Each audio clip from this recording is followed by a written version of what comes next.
My name's Chloe. I'm 29, a lawyer, not the kind you see on TV, but the real deal. Work's my life, or at least it was until that messed up morning my car decided to die on me.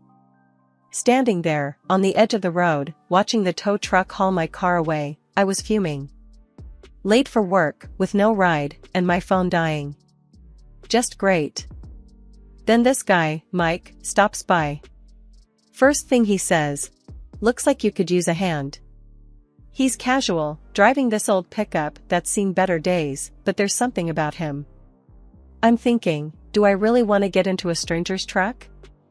But then, what choice did I have?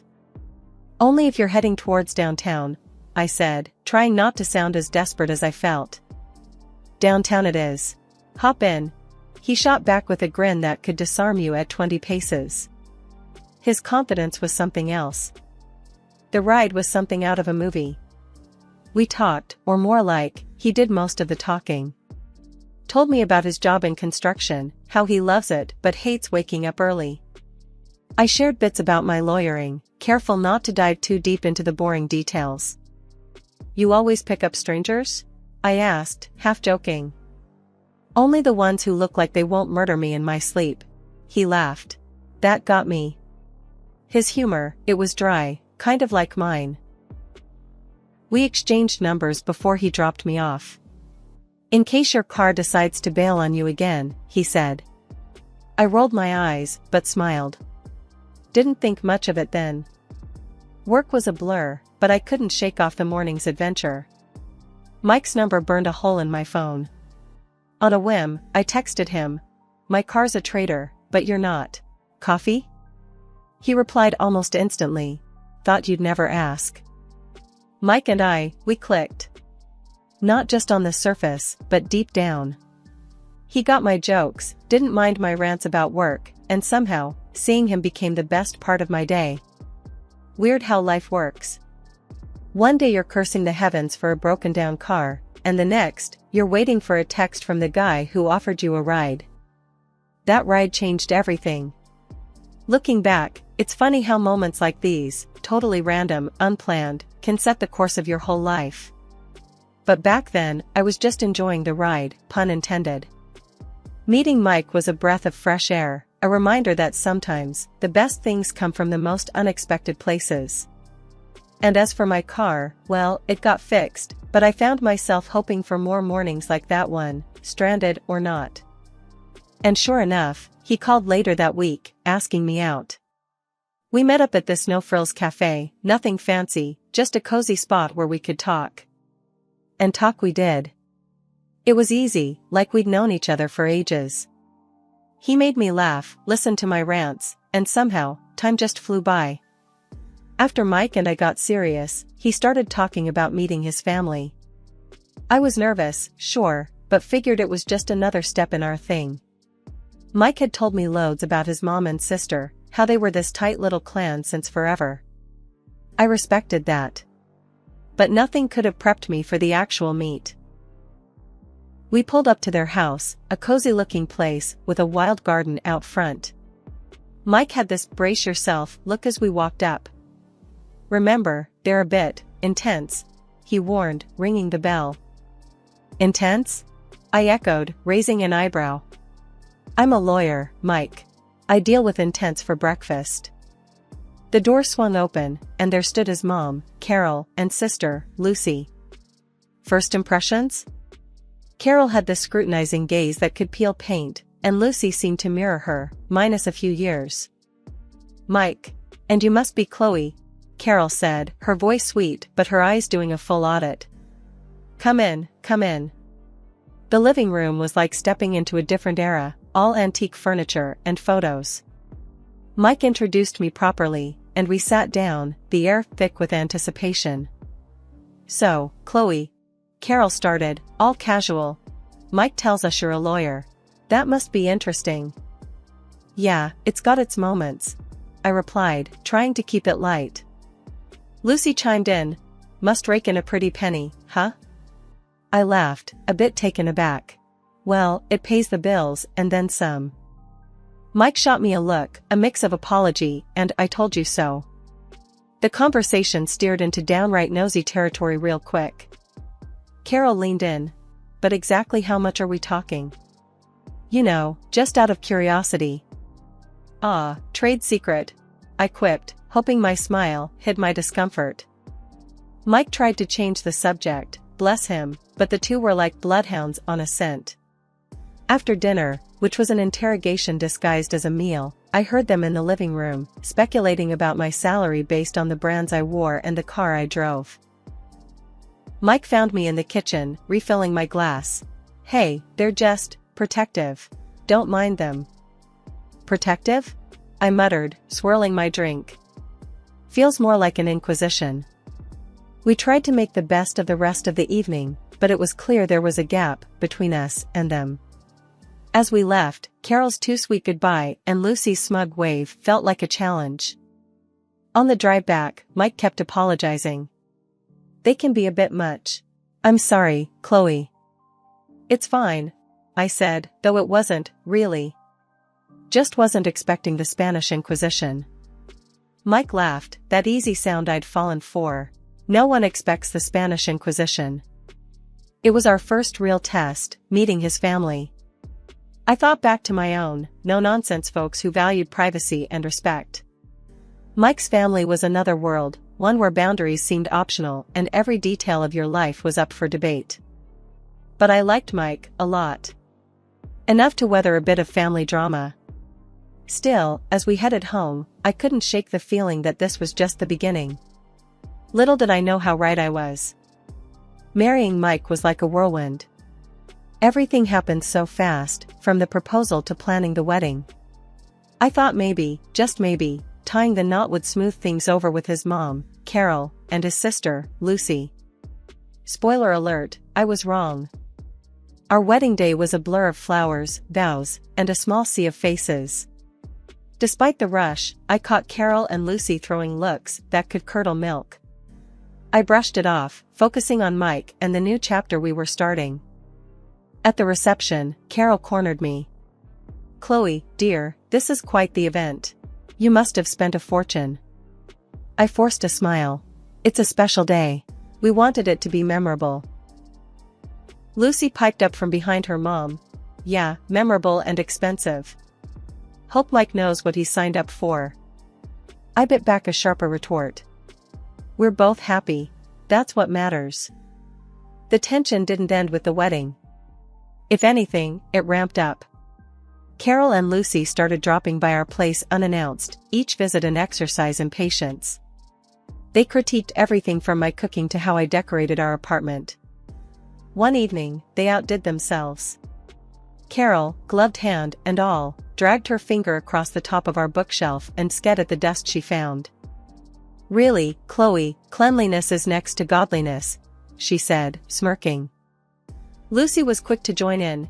Yeah, and I guess we're living among mortals here. I clenched my jaw, counting to 10 in my head. Well, I didn't realize we were hosting royalty. My mistake. Mike, ever the peacemaker, tried to laugh it off. Come on, you three. Let's not start World War III over a little dust. But the visits grew more frequent and their comments more cutting. I started dreading the sound of the doorbell. Each time they left, I felt more like an intruder in my own home. I finally broke down and told Mike how I was feeling. Your mom and sister, they're making my life hell. It's like they're marking their territory, and I'm the outsider. Mike looked torn. I know it's tough, but they're family. They just need time to adjust. I'll talk to them, okay? But talking seemed to translate to nodding along while they ranted about me not being good enough. Things reached a boiling point one day when they came over, criticizing the dinner I'd made. This is interesting, Carol said, poking at her food. Lucy snorted. Interesting is one word for it. Fed up, I snapped. You know, not everyone can be a Michelin star chef. If you don't like it, maybe next time you can cook. That shut them up for all of 5 seconds. Mike's attempt to smooth things over didn't help much. Chloe's right. Let's appreciate the effort, okay? The effort felt futile, though.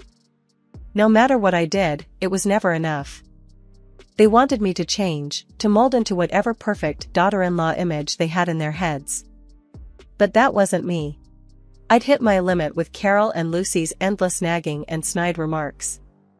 Their arrogance was something else, like they were the queens of some small kingdom and I was the unwelcome commoner. I'd told Mike about how they were grinding me down, hoping he'd step in. His response? "I'll talk to them," he said, his voice so wishy-washy it made me see red. It was clear as day he didn't want to rock the boat, preferring to stand on the sidelines of this mess. That was the last straw for me. I wasn't about to play the silent sufferer in my own home. If Mike wasn't going to stand up to them, I sure as hell would. The next time they decided to grace us with their presence, I had a plan. We were all sitting around the dinner table, the air already thick with tension. I saw my moment and took it. "Mike's got something he wants to say," I declared, throwing him a look that I hoped would light a fire under him.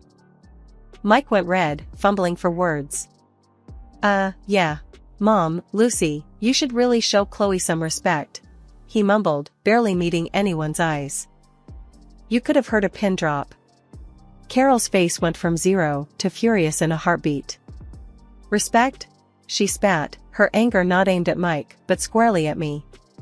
"I will not let you cause a rift between my son and me." The room felt like it was spinning. Here we were, the whole sorry mess out in the open. Mike was squirming, looking anywhere but at us. Carol was in full battle mode, and Lucy? She just sat there, smirking like she was watching her favorite show. "I'm not trying to start anything," I shot back, my voice steady even if my insides were anything but. "I'm just saying, this is my home too. I deserve to be treated with some kind of decency." Carol snorted, a sound full of disdain. "Decency? This isn't about decency. It's about you trying to wedge yourself between me and my children." The accusation was ludicrous. All I'd ever wanted was to find some common ground, to be part of their family, not tear it apart. But standing there, facing Carol's wrath and Mike's silence, I felt a cold realization settle in. Maybe this was a battle I couldn't win. As the evening spiraled into a blur of heated words and cold silences, I wondered how we'd ever recover. Mike's half-hearted attempt at support had only thrown gasoline on the fire, and now I was the villain in Carol's story, the woman who dared to stand up for herself. The confrontation had been meant to clear the air, to finally draw some boundaries. Instead, it felt like I'd only succeeded in drawing battle lines, with me on one side and the family I'd hoped to join on the other. And Mike? He was still somewhere in the middle, unwilling or unable to choose a side. After that fight, my life turned upside down. Carol, my mother-in-law, made it her mission to make my existence a living hell. She'd pop over when I was dead on my feet from work, starting drama out of thin air. And when Mike got home, there she was, all tears and sob stories, claiming I was the villain, hurling insults her way. Mike, bless him, fell for it every time. We'd end up in arguments, him siding with Carol, leaving me feeling like I was taking crazy pills. It was like I was the outsider in my own marriage, speaking a language no one else understood. But it didn't stop there. A friend of mine let slip that Lucy was out there, telling anyone who'd listen that I was dirty in my work, hinting I was pocketing client money without paying taxes. That was the last straw. I'm no saint, but I don't mess around with my profession. I called Lucy, my words sharp as knives. You know, spreading lies about someone's work is called slander. And that can get you sued. Lucy's bravado crumbled real quick over the phone. I'll stop. I didn't mean anything by it, she stammered, the fear in her voice clear as day. But the damage was done. She went crying to Mike, playing the victim, and before I knew it, I was getting an earful. Why are you bullying Lucy? Can't you see she's scared of you? Mike's anger was a red flag, signaling deeper issues in our marriage. Every day, I felt more like an outsider, a stranger in a world where Carol and Lucy reigned supreme, and Mike was their loyal subject. The more I saw it, the more I realized, I was the odd one out, always going to be second to his mother and sister. The battles at home were one thing, but Lucy trying to tarnish my professional reputation? That was a low blow, even for them.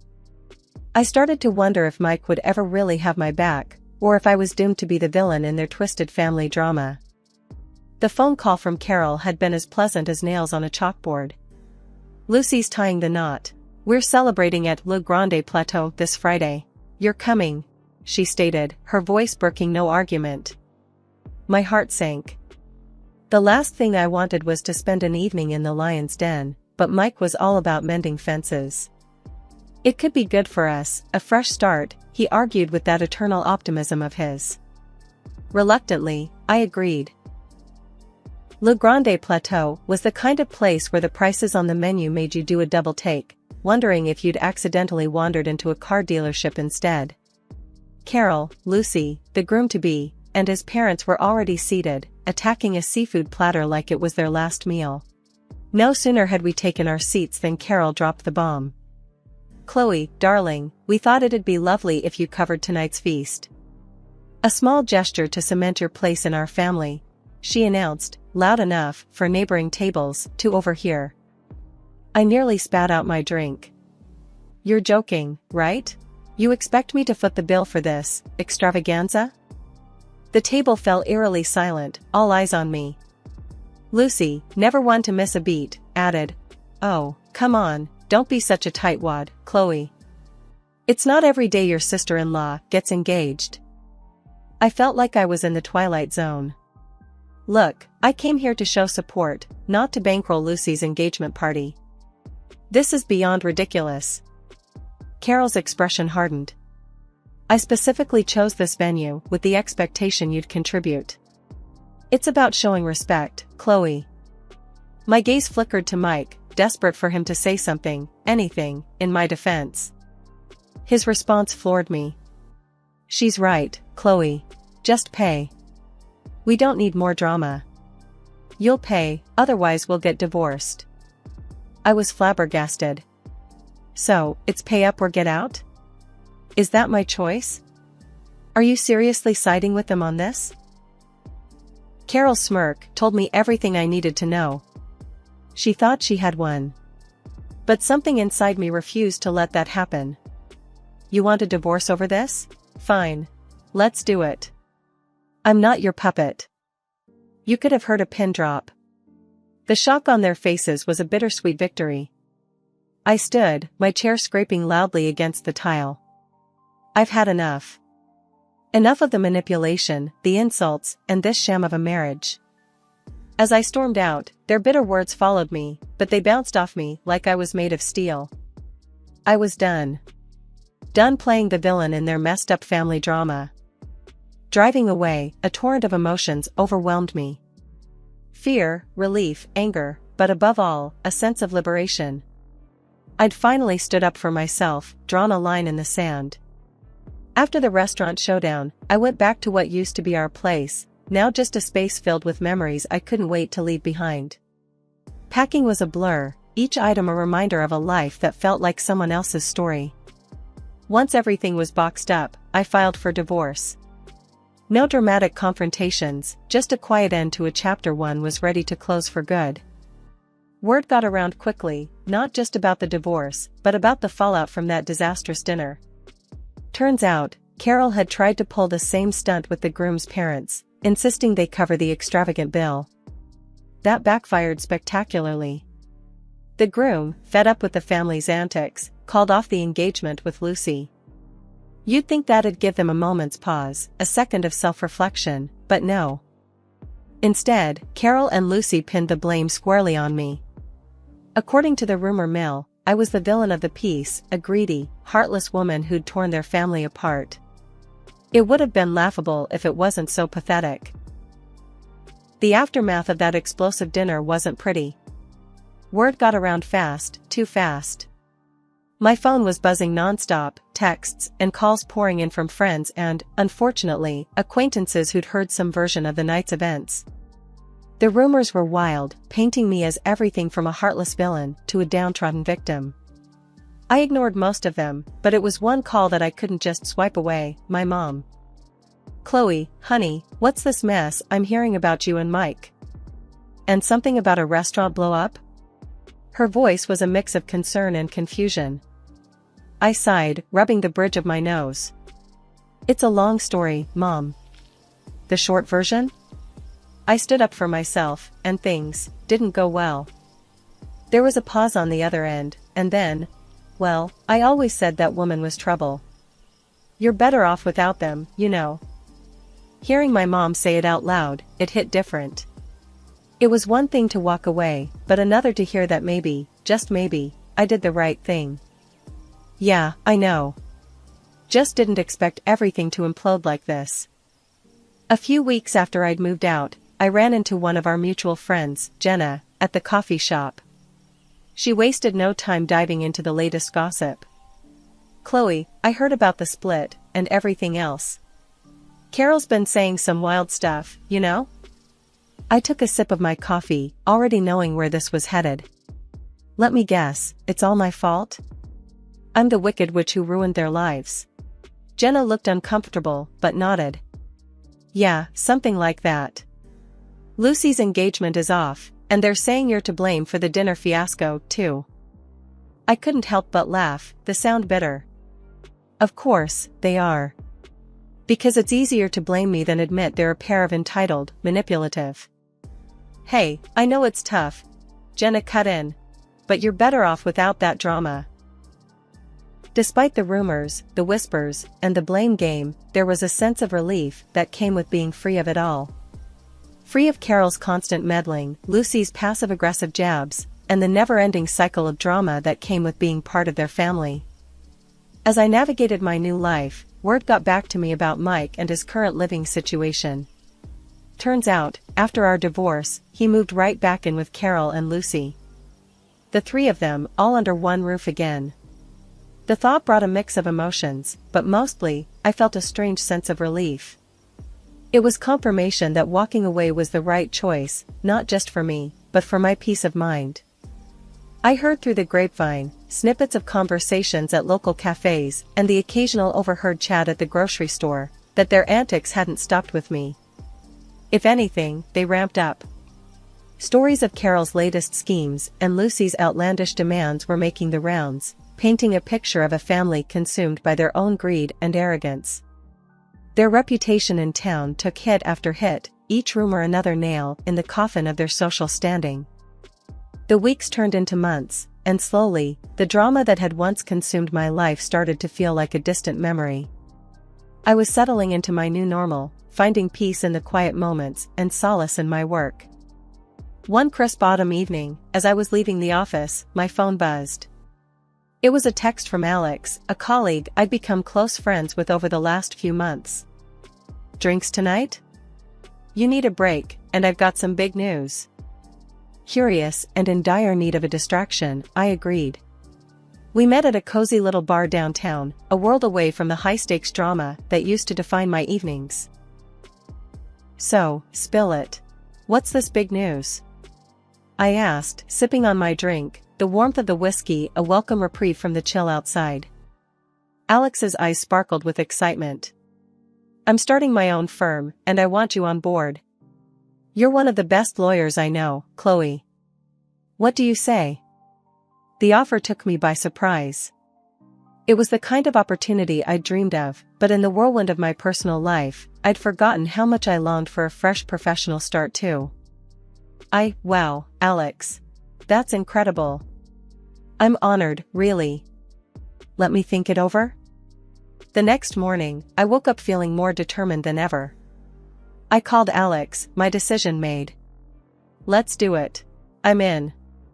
The weeks that followed were a whirlwind of planning and preparation.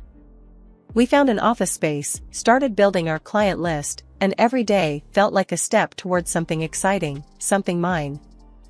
And then, amidst the chaos of starting the new firm, I bumped into Mike. It was the first time we'd seen each other since the divorce was finalized. The encounter was awkward, charged with the ghosts of our shared past. Chloe, hey, you're looking good, he said, the words feeling like a peace offering of sorts. Thanks, Mike. You too. How's everything? We're getting by. Mom and Lucy, they're still them, you know? I nodded, no longer feeling the sting of their names. I'm sure they are. Listen, Mike, I wish you all the best, really. As I walked away, I realized that this was what moving on felt like. It wasn't forgetting the past but learning from it, not dwelling on the hurt but focusing on the growth that came from it. I was moving forward, one step at a time, into a future that was all mine to shape.